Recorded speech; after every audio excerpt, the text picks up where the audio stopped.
Now, the great switchover to digital television will be complete within months as the last of the analogue television signals get switched off. But have you ever wondered why it's all happening? Well, in short, it's the usual reason. Money.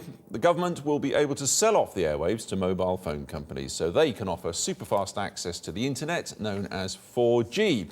But Britain is lagging behind most of the developed world, as our technology correspondent Benjamin Cohen reports.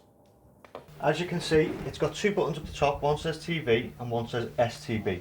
Audrey doesn't know it, but she's fueling the digital revolution for the next generation of mobile broadband. She's one of millions of elderly and disabled people getting licence fee-funded help to switch over to digital television. She's trading in her good old-fashioned viewing habits of 5 TV channels for more than 40, plus radio and data services. There you go, that's the programme now. Oh, it's marvellous, isn't it? It certainly is. I should have some good time with this. All this through her terrestrial TV aerial. London, where Audrey lives, is switching over this week, leaving only Northern Ireland, the northeast of England and parts of Kent to turn off their analogue TV signal forever. Well, it's going to be fantastic, isn't it? I mean, I won't be lost for choice, will I? I'll be able to flick through the channels and pick all sorts of things out. So I might take an interest in a lot of other things. So you'll be flicking away from the first 5 channels. Oh yes, yes. But of course, most TV watchers haven't had free help to switch over, and many were happy with the television that they had. Digital switchover is a massive change and a headache for some consumers who really don't care about extra digital cooking and music channels. So why is the government retuning masts like this and forcing all of us to change our sets? The answer is to reallocate the frequencies that the television signal is broadcast on so that it can be used for high-speed mobile internet. At the moment, it takes a lot of airwave space to broadcast the 5 terrestrial TV stations, BBC One, 2, ITV, Channel 4 and 5, using analogue technology. Digital technology can compress all of that video into a much smaller amount of airwaves, just the amount used by one channel. So what happens to all that freed up space? Well, the government is selling it off to use for so-called 4G, or the 4th generation mobile system.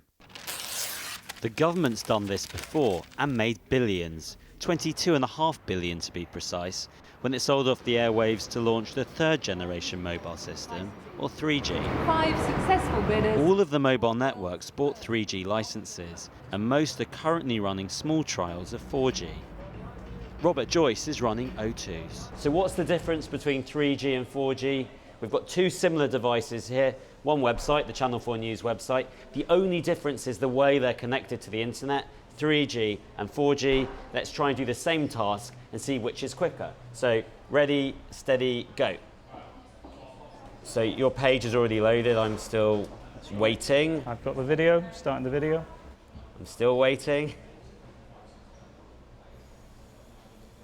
So look, my video's your playing. video's already playing and I haven't even And got the there we option go. to play. So 4G has clearly won. What is actually the difference between 4G and 3G? Well, it's really a more modern radio technology. It's probably 10 years advance on what 3G was. It was designed 10 years later. There's now a pent-up demand for mobile data. The devices are there, you know, the Apples, the Androids.